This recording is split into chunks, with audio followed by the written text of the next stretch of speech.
कभी जंगलों में भटकने वाला आदिमानव अब अग्नि के सामने बैठकर मंत्र जाप कर रहा था। जो कल तक बारिश, आंधी और जानवरों से डरता था, आज वही पूछता था, मैं कौन हूँ, बारिश क्यों आती है और क्या कोई शक्ति है जो इन सब पर नियंत्रण रखती है। इन्हीं सवालों के बीच आर्य पहुँचे भारत की धरती पर और शुरू हुआ वैदिक युग। और सबसे बड़ी सवाल, आर्य कौन थे, कहाँ से आए थे, क्या जाति व्यवस्था की नींव यही पड़ी। इस डॉक्यूमेंट्री में आप देखेंगे कि वैदिक काल के लोगों का जीवन कैसा होता था और भी बहुत कुछ। और अगर आप ऐसी रोचक और रिसर्च की हुई डॉक्यूमेंट्री पसंद करते हैं तो चैनल को सब्सक्राइब जरूर करिए, क्योंकि ऐसी डॉक्यूमेंट्री बनाने में हमें घंटों मेहनत और रिसर्च करनी पड़ती है।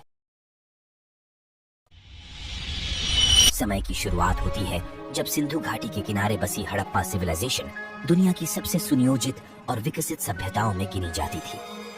चौड़ी सड़कों पर बसा हुआ शहर, ईंटों के मजबूत मकान, पक्की नालियां और जल निकासी की ऐसी व्यवस्था जो आज के शहरों को भी मात दे दे। लेकिन जैसे कोई महान एम्पायर धीरे धीरे टूटता है, वैसे ही इस महान सिविलाइजेशन के सूरज का ढलना शुरू हो गया था। चारों तरफ जो समृद्धि दिखती थी, वहां अब दरारें पड़ने लगी थी। कभी अनाज के भंडार भरे रहते थे, लेकिन अब वो खाली रहने लगे। कुएं सूखने लगे, लोग अपने घरों को छोड़कर जाने लगे। व्यापार रुक गया और सिविलाइजेशन जो कल तक चमक रही थी, अब बुझने लगी थी। पर ऐसा क्यों हुआ? क्या कोई भयंकर बाढ़ आई थी, या फिर क्लाइमेट में कोई ऐसा परिवर्तन हुआ जिससे खेती ही खत्म हो गई? कुछ लोग कहते हैं कि सरस्वती नदी, जो उस सभ्यता की जीवन रेखा थी, वो सूख गई। सच क्या है, इसका पता लगाने के लिए हमने पूरा एक अलग डिटेल वीडियो बनाया है, जिसमें हमने हड़प्पा के लोगों के रहन सहन और पतन के हर कारण को गहराई से समझाया है। आप ऊपर आई बटन या डिस्क्रिप्शन में जाकर लिंक के द्वारा उस वीडियो को देख सकते हैं। दोस्तों, हम एक नई सीरीज शुरू करने जा रहे हैं, जिसमें हम भारत के बड़े बड़े सम्राटों और राजवंशों की कहानी लेकर आएंगे। चाहे वो मौर्य वंश हो, गुप्त वंश हो, या फिर भारत के वो राजा जिनके बारे में बहुत कम लोग जानते हैं, हम सबकी कहानी एक एक करके आपके सामने पेश करेंगे, बिल्कुल डॉक्यूमेंट्री अंदाज में। अगर आप चाहते हैं कि हम ये सीरीज शुरू करें तो कमेंट में जरूर लिखिए साम्राज्य। आपका एक छोटा सा कमेंट हमें बहुत आगे तक ले जा सकता है। अब सवाल ये उठता है, जब लगभग 1900 ईसा पूर्व के आसपास हड़प्पा सभ्यता का पतन होने लगा, तो उसके बाद भारत की धरती पर क्या हुआ? कौन लोग थे जिन्होंने इस भूमि को अगली दिशा दी? क्या वो नए लोग थे या हड़प्पा के बचे हुए वंशजों ने ही कुछ नया शुरू किया? लोग कहाँ चले गए? उन्होंने दोबारा कैसे बसना शुरू किया? एक छोटी सी बात ध्यान दीजिए दोस्तों, इस वीडियो में आपने कई बार BCE सुनने को मिलेगा। इसका मतलब होता है बिफोर कॉमन ईरा, यानी ईसा मसीह के जन्म से पहले का समय। हम आम तौर पर इसे ईसा पूर्व भी कहते हैं। तो जब हम कहते हैं 2500 BCE, तो मतलब हुआ ईसा मसीह के जन्म के 2500 साल पहले। और यदि वर्तमान से बात करें तो आज से लगभग 4500 साल पहले की बात। और तभी इतिहास के पर्दे पर प्रवेश होता है आर्यों का, जिनकी सिविलाइजेशन आगे चलकर वैदिक काल के नाम से जानी गई। तो आखिर सवाल उठता है कि आर्य कौन थे? और आप हमेशा लोगों के बीच कहते या सुनते होंगे कि हम लोग के पूर्वज आर्य थे। तो भाई, आर्य कोई रिलीजन नहीं था, ये एक भाषा बोलने वाले लोग थे जो बहुत साल पहले मध्य एशिया यानी भारत के बाहर से धीरे धीरे यहाँ आए। कुछ हिस्टोरियन मानते हैं कि ये लोग बाहर से आए थे, तो कुछ कहते हैं कि ये यहीं के थे। अब इसमें बहुत बहस है, लेकिन ये कहानी बड़ी दिलचस्प है। अगर आप चाहते हैं कि आर्य कौन थे, इस पर हम एक पूरा डॉक्यूमेंट्री वीडियो बनाएं, तो कमेंट में जरूर लिखिए आर्य। हड़प्पा की महान सभ्यता धीरे धीरे अपने अंतिम दौर में पहुंच चुकी थी। वो बड़े बड़े नगर, जहां कभी हजारों लोग रहते थे, अब वीरान पड़े थे। नालियों में अब पानी नहीं बहता था, अनाज के भंडार खाली हो चुके थे और बाजारों में सन्नाटा था। सभ्यता की वो चमक जो एक जमाने में दुनिया को चौंका देती थी, अब मिट्टी में मिल रही थी। लेकिन जब एक कहानी खत्म होती है तो दूसरी वहीं से शुरू होती है। और उस नई कहानी की शुरुआत हुई उत्तर की घास के मैदानों से, जहां आज हम ईरान, अफगानिस्तान और यूरेशिया के स्टेपी क्षेत्र देखते हैं। वहीं रहते थे कुछ घुमंतु लोग, मजबूत शरीर वाले, घोड़े पर सवार, रथ चलाने में निपुण, जिन्हें हम आज आर्य कहते हैं। ये खाना बदोश थे, एक जगह टिकते नहीं थे, कभी किसी झील के पास, कभी किसी मैदान में। और उनके पास था एक अनमोल खजाना, संस्कृत भाषा, ऋषि की परंपरा और एक अनोखा विश्व दृष्टिकोण। अब सवाल ये है, आर्य आखिर आए क्यों? कई इतिहासकारों का मानना है कि स्टेपी यानी यूरेशिया के घास के मैदानों में अचानक मौसम बदलने लगा, घास सूखने लगी, बारिशें कम हो गई और मवेशियों के लिए चारा भी खत्म होने लगा। अमेरिकन इतिहासकार डेविड डब्ल्यू एंथनी अपनी प्रसिद्ध किताब the horse, the wheel and language में लिखते हैं कि जब पेट खाली हो जाता है तो इंसान देवता हो या दस्यु, उसे चलना ही पड़ता है। और यहीं से आरंभ हुआ आर्यों का प्रस्थान। रथों की गड़गड़ाहट, घोड़ों की टापें, यज्ञों के मंत्रों की गूंज और आंखों में बसी थी एक नई जमीन की तलाश। वो चल पड़े पूर्व की ओर। उनके साथ चल पड़ी भाषा, परंपरा और सोच की एक लहर जो आगे चलकर भारत की धरती पर वैदिक संस्कृति का बीज बन गई। एक ऐसी संस्कृति जिसकी गूंज आज भी हमारी जुबान, हमारी पूजा और हमारे त्योहारों में सुनाई देती है। पर भारत ही क्यों? क्योंकि उस समय भारत, विशेषकर पंजाब और हरियाणा वाला इलाका, नदियों से भरा हुआ, जमीन उपजाऊ थी, घास के मैदान थे और जनसंख्या का दबाव कम था। यही वो चीजें थीं जो एक घुमंतु समाज को स्थायी जीवन में बदल सकती थीं। अब जब आर्य भारत आए तो क्या यहाँ कोई नहीं था? था भाई, यहाँ पहले से लोग रहते थे। शायद वे हड़प्पा सभ्यता के बचे हुए लोग थे या फिर आदिवासी समूह जिनके नाम हमें वेदों में मिलते हैं। दास, दस्यु, निषाद। ये लोग खेती करते थे, जंगल में रहते थे, कुछ शिकार करते थे और उनके अपने देवता थे, अपनी मान्यताएं थीं। अब यहाँ जो सबसे अहम बात होती है वो ये कि आर्य जब आए तो न तो पूरी तरह से लड़ाई हुई और न ही वो सबको मारकर राजा बन बैठे, बल्कि धीरे धीरे मेल हुआ। कुछ जगहों पर संघर्ष हुआ, कुछ जगहों पर आर्य स्थानीय लोगों में घुलते चले गए। कुछ को अपने समाज में शामिल किया, कुछ को बाहर रखा और यहीं से वर्ण व्यवस्था की शुरुआत की नींव रखी गई। और इसी के साथ आर्यों के आगमन ने भारत में 1500 ईसा पूर्व वैदिक काल की नींव रखा, जिसे आज हम वैदिक सिविलाइजेशन कहते हैं, जो 600 ईसा पूर्व तक चला। अब एक बात आपको पहले ही साफ बता दूं, इस वीडियो में जो भी जानकारी आप सुनने वाले हैं वो मेरे खुद के बनाए हुए विचार नहीं है, ना ही मैं कोई कहानी गढ़ रहा हूँ, बल्कि ये सब हिस्टोरियंस द्वारा किए गए रिसर्च, आर्कियोलॉजी की खुदाई और वैदिक ग्रंथों जैसे ऋग्वेद, यजुर्वेद, सामवेद में जो लिखा गया है उसी का आधार है। कई लोग पिछले हड़प्पा वीडियो में कमेंट किया कि क्या तुम्हारे पूर्वज देखने के लिए गया था, तो भाई इसका जवाब यही है। जब आर्य भारत में आए तो यहाँ की धरती सिर्फ एक जियोग्राफिक टुकड़ा नहीं थी, ये थी भावनाओं से भरी एक दुनिया। पहाड़ों के पीछे बसे छोटे छोटे गांव, घने जंगलों के बीच रह रहे शिकारी और मैदानों में मेहनत से उपजे फसलें, सब कुछ बिखरा हुआ था, लेकिन एक अनकहा जुड़ाव था इन लोगों में। आर्यों के साथ आया एक नया सोच, एक नया समाज। शुरुआत हुई परिवार से, लेकिन वो परिवार छोटे नहीं थे। एक ही दादी की कई पीढ़ियां एक साथ रहते थे, इसे कहा गया कुल। हर कुल का मुखिया होता था, जिसे गृहपति कहा जाता। उसी के निर्णय पूरे कुल में मान्य होते। धीरे धीरे जब एक ही कुल से कई कुलों की शाखाएं बन गईं, तो वे मिलकर बन गए जन, यानी एक बड़ा समुदाय। जैसे भारत में भरतजन, पुरुजन, यदुजन आदि प्रमुख थे। और एक इस वैदिक काल के अनोखा विशेषता कुल। गोत्र का अर्थ केवल वंश नहीं था, बल्कि यह थी पहचान, रेखाएं खींचने का एक तरीका। जब किसी से पूछा जाता था कि आप कौन हैं, तो उत्तर मिलता, हम वशिष्ठ गोत्र से हैं, हम भृगु गोत्र से हैं, यानी किसी एक ऋषि या पूर्वज से शुरू होकर पूरी पीढ़ी उसी गोत्र में चलती थी। और यही गोत्र एक अनोखा सोशल नियम भी बनाता था, विवाह के नियम। समान गोत्र में विवाह करना मना था। क्यों? क्योंकि इसे रक्त संबंध माना जाता था। ये नियम आज भी कई हिस्सों में जीवित है, जहाँ विवाह तय करते समय सबसे पहले पूछा जाता है, लड़का किस गोत्र का है। लेकिन इस सब के बीच सवाल ये उठता है, क्या समाज इतना ही सीधा था? नहीं, हर जन के पास था एक राजा, लेकिन वो आज की तरह महलों वाला नहीं होता था। वो जन का रक्षक होता था। सभा और समिति उसके निर्णयों पर निगरानी रखती थी। कोई भी राजा निरंकुश नहीं हो सकता था। जन, कुल, गोत्र ये सिर्फ शब्द नहीं थे, ये एक इवॉल्विंग समाज की कहानी थी। और यही समाज भविष्य में बदलकर बना भारत का शक्तिशाली वैदिक समाज। लेकिन जरा सोचिए, जब सूरज डूबता था और वैदिक लोग अपने काम से लौटते थे, तो आखिर वो लौटते कहाँ थे? उनका घर कैसा था? क्या आलीशान महल थी? तो भाई नहीं, उस दौर में जिंदगी जमीन से जुड़ी थी। घर अक्सर लकड़ी या मिट्टी से बनी झोपड़ियां होती थी। दीवारें कच्ची मिट्टी से लीपी जाती थी और छतें सूखी घास और पत्तों से बनाई जाती थी। कुछ घर गोल होते थे, कुछ चौकोर। ये इस बात पर निर्भर करता था कि वो किन क्षेत्रों में रहते थे। अब बात करें घर के अंदर की, तो वहाँ आपको मिलेगा एक छोटा सा चूल्हा, कुछ बर्तन, ज्यादातर मिट्टी के, और एक कोना अनाज रखने के लिए। भाई, यहाँ हड़प्पा की जैसा कोई बड़ा अनाज रखने के लिए मकान नहीं होता था और ना ज्यादा सजावटी था, बल्कि बस जरूरत की सादगी भरी दुनिया और कोई बेकार की चीजें नहीं। अब जरा रुको, क्या आपने कभी सोचा है कि इतने प्राचीन समय में लोग क्या पहनते होंगे? वैदिक लोग बहुत ही सरल वस्त्र पहनते थे, जिसका जिक्र हमें सामवेद ग्रंथ में मिल जाता है। पुरुष अक्सर एक लंबा वस्त्र कमर के नीचे लपेटते थे, जिसे परिधान कहा जाता था, और ऊपर ओढ़ने के लिए एक चादरनुमा वस्त्र होता था, जिसे उत्तरीय कहते थे। महिलाएं भी पुरुषों की तरह साड़ी जैसे कपड़े पहनती थी, लेकिन उनका पहनने का तरीका बेहद अलग और आकर्षक होता था। वो अपने वस्त्रों को इस तरह लपेटती थीं कि उनकी डिग्निटी, कल्चर और फेमिनिनिटी तीनों एक साथ झलकते थे। कपड़े ऊन या सूती धागों से बनते थे, जिन्हें वे खुद ही तैयार करती थी। रंगों में शायद आज जैसी चमक न हो, लेकिन कपड़े इतने साफ सुथरे और गरिमामय होते थे कि हर स्त्री की पोशाक में एक स्वाभिमान दिखाई देता था।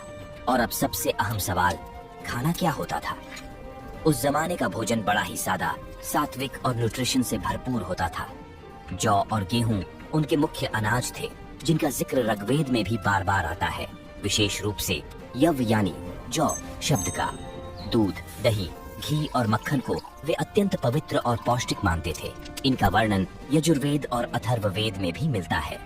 शहद को औषधीय और दिव्य आहार माना गया है, जिसे कई मंत्रों में मधु के रूप में उल्लेख किया गया है।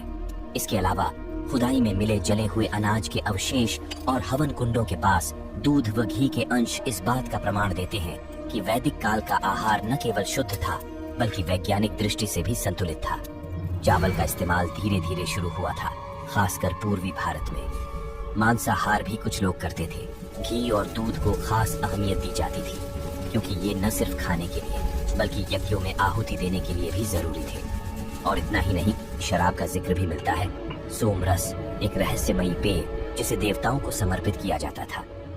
कुछ लोग मानते हैं कि ये कोई असली जड़ी बूटी से बना पेय था, तो कुछ इसे सिर्फ एक प्रतीकात्मक चीज मानते हैं। तो कुल मिलाकर वैदिक काल की आम जिंदगी एकदम जमीन से जुड़ी हुई थी, सादगी, परिश्रम और एक धार्मिक दृष्टिकोण से भरपूर। भाई, हमने यहाँ तक वैदिक लोगों की रहन सहन, खान पान की चर्चा कर लिए हैं, तो अब सवाल उठता है कि वैदिक लोग क्या करते थे और कैसे अपनी जीविका चलाते थे। वैदिक काल के लोगों की आजीविका का सबसे बड़ा आधार था खेती और पशुपालन। उस जमाने में बैल और हल केवल खेती के औजार नहीं थे, बल्कि जीवन की धड़कन थे। जैसे आज कोई ट्रक या जेसीबी देखकर हम कहते हैं कि भाई ये तो भारी मशीन है, वैसे ही तब बैल और हल को देखकर किसान की ताकत का अंदाजा लगता था। गाय उस समय केवल एक जानवर नहीं थी, बल्कि धन का प्रतीक मानी जाती थी। लोग गायों की नंबर से किसी के धन का अनुमान लगाते थे। शादी में, यज्ञ में, दान में हर जगह गायों का उपयोग होता था। शायद इसलिए आज भी हम कहते हैं गाय हमारी माता है। लेकिन खेती और पशुपालन ही सब कुछ नहीं था। उस समय समाज में अलग अलग काम करने वाले लोग थे। कोई किसान था जो हल चलाता था, कोई ग्वाला था जो गाय भैंसे पालता था, कोई बढ़ई था जो लकड़ी से जीवन के उपकरण बनाता था, और कोई कुम्हार जो मिट्टी को आकार देता था। हाँ, वही मिट्टी के बर्तन जिनसे पानी ठंडा रहता था और खाना भी सुरक्षित। आज सोचिए, हमने उन्हीं बर्तनों को छोड़कर प्लास्टिक के डब्बों और बोतलों को गले लगा लिया है। जिस मिट्टी के बर्तन में पानी पीने से शरीर ठंडा होता था, आज उसी की जगह हम प्लास्टिक से गर्मी और प्रदूषण दोनों पी रहे हैं। यह फर्क केवल जीवन शैली का नहीं है, यह फर्क है सोच का। वैदिक काल में लोग नेचर के साथ जीते थे, आज हम नेचर से लड़ते हैं। तब धरती को माँ मानते थे, आज उसी धरती को कचरे का ढेर बना दिया है। शायद हमें लौटना होगा, पूरी तरह पीछे नहीं, लेकिन उस सोच की ओर जो कहती थी नेचर के साथ जियो, तभी जीवन बचेगा। लेकिन वैदिक काल की जिंदगी सिर्फ खेत खलिहान और बर्तन तक सीमित नहीं थी। जब सूरज ढलता था और गांव के लोग अपने अपने काम से लौटते थे, तब एक नया संसार जागता था। आग के चारों तरफ बैठा समाज, कोई ऋषि यानी उस समय की जंगलों में रहने वाला संत अपने अनुभव सुनाता, कोई बुजुर्ग वेद की मंत्रों दोहराता और बच्चे आंखें फाड़े मंत्रों की ताकत की कहानियां सुनते। ये केवल मनोरंजन नहीं था, यही था उनका शिक्षा तंत्र। स्कूल नहीं था, लेकिन ज्ञान की गंगा हर गांव में बहती थी। हर कोई अपनी भूमिका को समझता था। स्त्रियां घर को चलाती थीं, बच्चों को संस्कार देती थीं और यज्ञ में सहगामिनी बनती थीं। पुरुष खेत जोतते, जानवर पालते और साथ ही समय आने पर अस्त्र उठाने से भी पीछे नहीं हटते। इस समाज में भले ही मोबाइल न हो, लेकिन संवाद था। भले ही बिजली न हो, लेकिन चांदनी रातों में गीत थे। भले ही साइंस सीमित था, लेकिन जीवन में संतुलन था। हर सीजन का स्वागत होता था मंत्रों से, हर जीवन घटना का हिस्सा था कोई रस्म। अक्सर हम सोचते हैं कि पुराने जमाने में महिलाएं सिर्फ घर की चार दीवारी तक सीमित थीं, लेकिन वैदिक काल की तस्वीर इससे बिल्कुल अलग थी। उस दौर में महिलाएं समाज का सक्रिय हिस्सा थीं। शिक्षा, रिलीजन और यहाँ तक कि युद्ध और पॉलिटिक्स में भी उनकी भागीदारी थी। ऋग्वेद, जो दुनिया के सबसे प्राचीन ग्रंथों में से एक है, उसमें कई महिलाओं का उल्लेख मिलता है। लोपामुद्रा, अपाला, घोषा, विश्ववारा, इंद्रिणी, ये सब न सिर्फ ज्ञानी थी बल्कि कुछ ने मंत्रों भी रची थी। और बात सिर्फ शिक्षा की नहीं थी, महिलाओं को विवाह में भी स्वतंत्रता थी। वे स्वयंवर करती थी, अपने लिए जीवन साथी चुनती थी। ये कोई कल्पना नहीं बल्कि हमारे ग्रंथों में वर्णित सत्य है। महाभारत की द्रौपदी को कौन नहीं जानता। जब सारे महारथी राजाओं और योद्धाओं के सामने उन्होंने शर्त रखी कि जो योद्धा घुमती मछली की आंख को देखे बिना केवल प्रतिबिंब से लक्ष्य भेद करेगा, वही उनका पति बनेगा। द्रौपदी ने स्वयं निर्णय लिया और अर्जुन जैसे महायोद्धा को अपना जीवन साथी चुना। और इसी प्रकार रामायण में भी ऐसा ही दृश्य देखने को मिलता है। राजा जनक की बेटी सीता, जिन्हें बचपन से ही शिव भक्त और तेजस्वी माना जाता था, उनके स्वयंवर में शर्त रखी गई कि जो वीर शिव धनुष को तोड़ देगा वही सीता का पति कहलाएगा। और जब राम ने उस धनुष को उठाया तो सीता ने श्रद्धा से उन्हें पति रूप में स्वीकार किया। इन सब से पता चलता है कि वैदिक काल की महिलाएं विद्या, वाणी और विवेक तीनों में वे पुरुषों के बराबर मानी जाती थीं। यही नहीं, वैदिक काल के एक और मजेदार प्रसंग मिलता है जब राजा जनक ने एक भव्य यज्ञ का आयोजन किया, जिसमें पूरे देश के प्रमुख ऋषि और मुनियों को आमंत्रित किया गया। वहां याज्ञवल्क्य जैसे महानतम ऋषि भी उपस्थित थे। वे उस समय के सबसे ज्ञानी और प्रतिष्ठित माने जाते थे। लेकिन उस सभा में एक ऐसी स्त्री भी थी जिन्होंने सभी को चौंका दिया। उनका नाम था गार्गी वाचकनवी, एक महान महिला ऋषि जिनकी विद्वता किसी भी पुरुष से कम नहीं थी। सभा में उन्होंने याज्ञवल्क्य से आत्मा, भगवान और सृष्टि की उत्पत्ति जैसे गूढ़ विषयों पर ऐसे ऐसे प्रश्न पूछे कि वहां बैठे सारे मुनि, ब्राह्मण और राजा भी स्तब्ध रह गए। लेकिन समय के साथ जैसे जैसे उत्तर वैदिक काल आया, समाज में कर्मकांड, राजाओं की सत्ता और पितृसत्तात्मक सोच बढ़ी। महिलाओं की भूमिका धीरे धीरे घर के भीतर सिमटने लगी। आज जब हम सुबह उठते देखते हैं कि बच्चे मोबाइल या टीवी पर कार्टून देखने में लग जाते हैं, लेकिन क्या आपने कभी सोचा है कि हजारों साल पहले वैदिक काल में एक बच्चे का दिन कैसे शुरू होता था? भाई, उस जमाने में जब न तो मोबाइल था न खिलौनों की दुकान, तब भी बच्चों की दुनिया बेहद रंगीन और जिंदा दिल थी। जब सूरज की पहली किरण धरती पर पड़ती तो गांवों और झोपड़ियों में जीवन की हलचल शुरू हो जाती। कहीं माँ की गोद में कोई बच्चा हंस रहा होता तो कहीं छोटी बच्चियां मिट्टी से घरौंदे बना रही होती। वैदिक काल में घर सिर्फ चार दीवारें नहीं थे, वो एक पूरा संसार था। दादी कहानी सुनाती, चाची पूजा सिखाती, चाचा खेती की बातें बताते, और ये सब बच्चे के जीवन का हिस्सा होते। हर बच्चा पूरे परिवार की जिम्मेदारी होता था, सिर्फ माँ बाप की नहीं। और सबसे बड़ी सवाल शिक्षा कैसी थी? 6 से 8 साल की उम्र होते ही बच्चे को गुरुकुल भेज दिया जाता था। वहाँ ना कोई स्कूल बस होती थी, ना बैग, ना यूनिफॉर्म, बस एक सरल जीवन और स्ट्रिक्ट डिसिप्लिन। शिक्षा का असली मतलब था जंगल से लकड़ियां बीन कर लाना, गुरु और आश्रम की सेवा करना, मंत्र, वेद, उपनिषद जैसे ग्रंथों को कंठस्थ करना, बॉडी और माइंड दोनों का संयम और डिसिप्लिन में रहना, गुरु के हर एक आज्ञा को पालन करना। इसी परंपरा में खुद भगवान श्री कृष्ण भी थे। बचपन में वे उज्जैन के महान गुरु संदीपनि मुनि के आश्रम में शिक्षा लेने गए थे। वहाँ कृष्ण न सिर्फ मंत्र और वेदों में पारंगत बने, बल्कि उन्होंने गुरु दक्षिणा में अपने गुरु का मरा हुआ बेटा तक पुनः जीवित कर दिया, ताकि दिखा सकें कि शिक्षा का असली उद्देश्य सिर्फ नॉलेज नहीं बल्कि डेडिकेशन और ड्यूटी भी है। लेकिन एक सवाल जो आपके मन में आता है, भगवान या विभिन्न देवी देवता की शुरुआत कैसे हुई, तो उनकी चर्चा हम वीडियो के आगे में करेंगे। लेकिन भाई, उन समय की बेटियों की क्या भूमिका थी? बेटियां ज्यादातर घर के भीतर ही सीखती थीं, रसोई के काम, पूजा की विधियां, गायों की देखभाल और सिलाई कढ़ाई जैसी पारिवारिक कलाएं। लेकिन हर घर ऐसा नहीं था। कुछ राजघरानों और ब्राह्मण परिवारों में लड़कियां भी उच्च शिक्षा पाती थीं। म्यूजिक, डांस और यहाँ तक कि वेदों का ज्ञान भी उन्हें सिखाया जाता था। जैसे वेदों में वर्णित लोपामुद्रा, जिन्होंने ऋषि अगस्त्य से विवाह के बाद भी वेदांत पर गहन चर्चा की, या अपाला, जिसने अपनी मंत्रों ऋग्वेद में स्वयं लिखी। क्या जाति प्रथा की शुरुआत वैदिक युग से हुई? आज अक्सर ये सवाल पूछा जाता है, क्या जात पात की जड़ें हमारे वैदिक इतिहास में हैं? बहुत लोग ये मानते हैं कि समाज को बांटने की ये परंपरा वहीं से शुरू हुई, लेकिन ये आधा सच है और आधा भ्रम।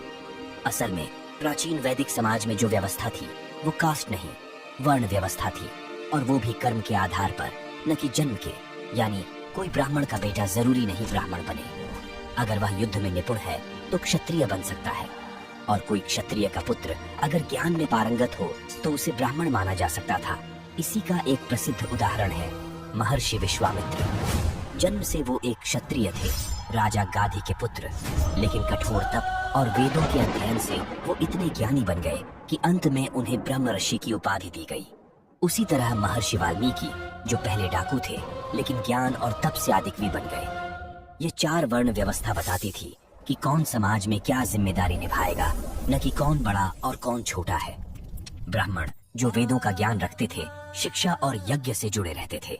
क्षत्रिय जो राजा, योद्धा, रक्षक होते थे। वैश्य जो बिजनेस, एग्रीकल्चर और पशुपालन करते थे। शूद्र जो शिल्प, सेवा और कला में लगे रहते थे। लेकिन भाई, उत्तर वैदिक काल तक आते आते ये पूरी व्यवस्था चौपट हो गई। अब गुण और कर्म नहीं, कर्मस्य पतनम जात्या प्रारंभः।